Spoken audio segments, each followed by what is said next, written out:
संकटा माता व्रत कथा। एक बुढ़िया थी। उस बुढ़िया का एक बेटा था जिसका नाम था रामनाथ। रामनाथ धन कमाने के लिए परदेश चला गया।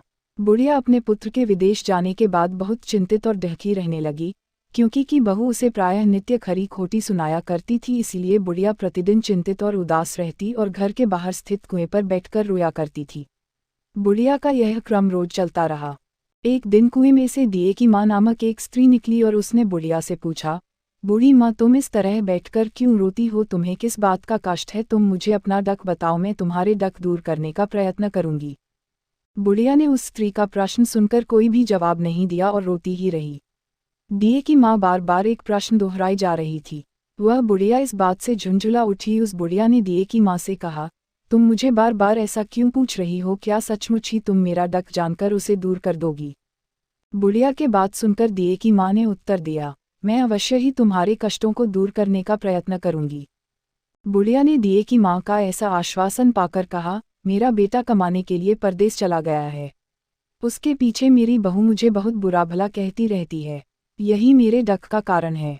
बुढ़िया की बात सुनकर दिए की माँ ने कहा, यहाँ के वन में संकटा माता रहती है। तुम अपना डक उनसे सुनाकर कष्ट से छुटकारा पाने के लिए प्रार्थना करो। माँ बहुत दयालु हैं, डहकियों के प्रति बहुत सहानुभूति रखती हैं। निसंतानों को संतान, निर्धनों को धनवान, निर्बल को बलवान और अभागों को भाग्यवान बनाती हैं। उनकी कृपा से सौभाग्यवती स्त्रियों का सौभाग्य अचल हो जाता है, कुंवारी कन्याओं को अपने इच्छित वर की प्राप्ति होती है, रोगी अपने रोग से मुक्त होते हैं। इसके अलावा जो भी मनोकामना हो वह सभी को पूरा करती हैं, इसमें कोई भी संदेह नहीं है। दिए की माँ से ऐसी विलक्षण बात को सुनकर बुढ़िया संकटा माता के पास गई और उनके चरणों पर गिरकर विलाप करने लगी। संकटा माता ने बड़े ही दयालु होकर बुढ़िया से पूछा, बुढ़िया, तुम किस कारण इतने डक से बार बार रोती रहती हो? बुढ़िया ने कहा, हे माता, आप तो सब कुछ जानती हो, आपसे तो कुछ भी छिपा नहीं है। आप मेरे डक को दूर करने का आश्वासन दें तो मैं अपनी डहकत गाथा आपको सुनाऊं। बुढ़िया की बात सुनकर संकटा माता ने कहा, मुझे पहले अपना डक बताओ, डहकियों का डक दूर करना ही मेरा काम है। संकटा माता के ऐसा कहने पर बुढ़िया ने कहा, हे माता, मेरा लड़का परदेश चला गया है। उसके घर में ना रहने से मेरी बहू मुझे बहुत तरह तरह की सुनाया करती है। उसकी बातें मुझसे सहन नहीं होती। इसी कारण परेशान होकर मैं बार बार रोया करती हूँ। बुढ़िया की इस दर्द भरी कथा को सुनकर संकटा माता ने कहा, तुम घर जाकर मेरे लिए मन्नत मिनौती मांगकर मेरी पूजा करो, इससे तुम्हारा लड़का सकुशल घर वापस आ जाएगा। मेरी पूजा के दिन सुहागन स्त्रियों को आमंत्रित कर उन्हें भोजन कराना, ऐसा करने से तुम्हारा लड़का अवश्य ही तुम्हारे पास आ जाएगा।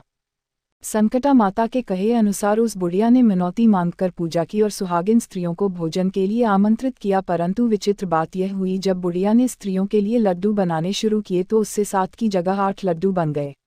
इस बात से बुढ़िया बहुत ही असमंजस में पड़ गई। ऐसा होने का क्या कारण है? कहीं मुझसे गिनने में तो गलती नहीं हो रही, अथवा अपने आप 8 लड्डू बन जाने का कोई अन्य कारण है। उसी समय संकटा माता एक वृद्ध स्त्री के रूप में बुढ़िया के सामने प्रकट हुई और बुढ़िया से पूछा, क्यों बुढ़िया, आज तुम्हारे यहाँ कोई उत्सव है क्या?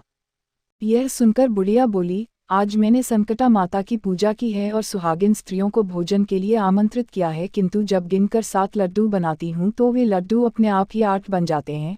मैं इसी बात से चिंता में पड़ गई हूँ। बुढ़िया की बात सुनकर संकटा माता ने कहा, क्या तुमने किसी बुढ़िया को भी आमंत्रित किया है?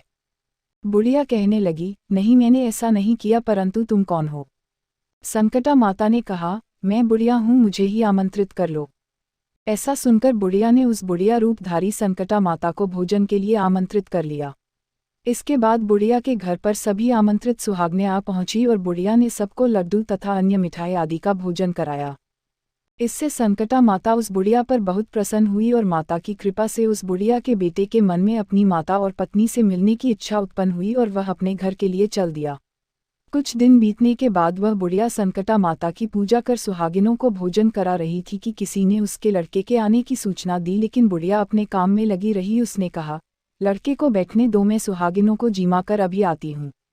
लड़के की बहू ने पति के आने का समाचार सुना। उसी क्षण पति के स्वागत के लिए तुरंत घर की ओर चल दी।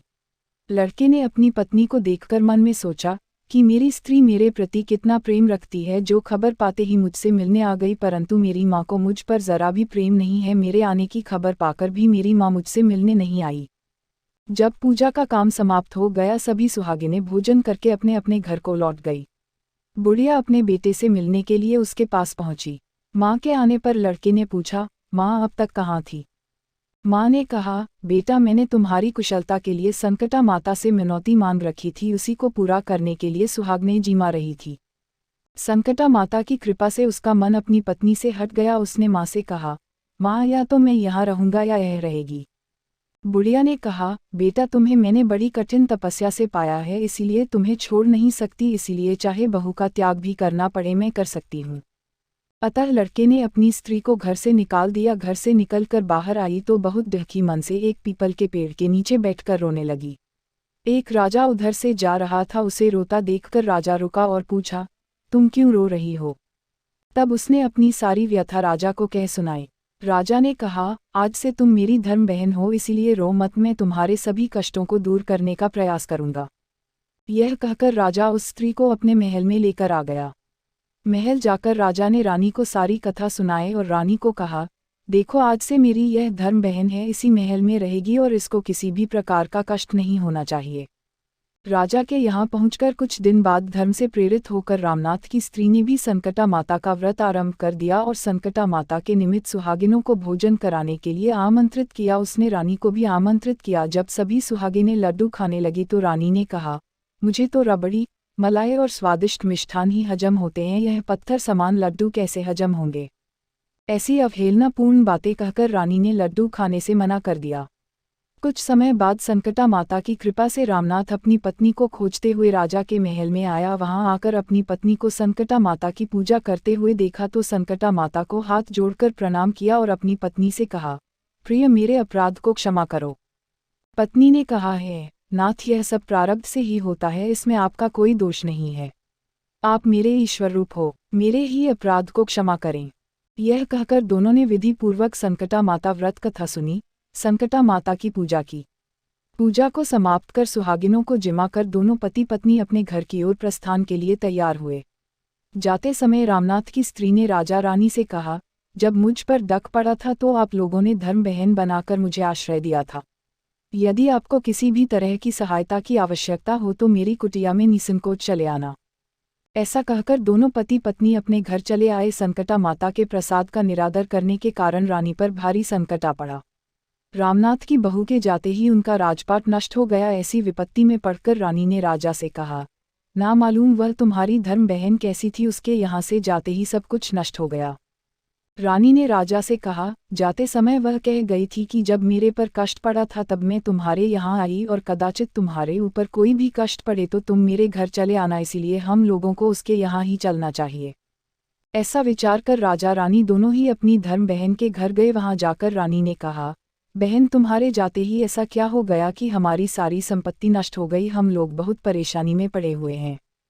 रानी की बात सुनकर रामनाथ की स्त्री ने कहा, बहन मैं तो कुछ नहीं जानती, मेरी तो सब करता धरता संकटा माता है, इसके अतिरिक्त कोई दूसरा नहीं। इसीलिए मेरी राय में तुम संकटा माता से अपनी भूलों के लिए क्षमा याचना करो, उन्हीं की मान मनौती से तुम्हारा काम बन जाएगा, तुम्हारे सारे बिगड़े काम अपने आप सुधर जाएंगे। रामनाथ की स्त्री की बातें सुनकर रानी ने श्रद्धा भक्ति से संकटा माता का व्रत किया और सुहागिनों को जिमा कर अनजाने में हुई अपनी सब भूलों के लिए संकटा माता से बार बार क्षमा मांगी। रानी के ऐसा करते ही संकटा माता प्रसन्न हो गई और रात में रानी को स्वप्न में कहा कि तुम दोनों पति पत्नी अपने महल को चले जाओ, वहां जाकर मेरी पूजा करना और मेरे निमित्त सुहागिनों को जिमाना। ऐसा करने से तुम्हारा गया हुआ राजपाट तुम्हें दोबारा वापस मिल जाएगा।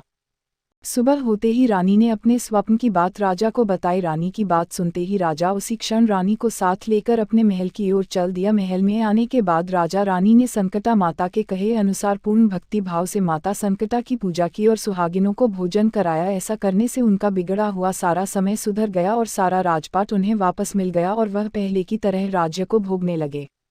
बोलो संकटा मैया की जय। इस प्रकार संकटा रानी व्रत कथा, संकटा माता व्रत कथा समाप्त हुई।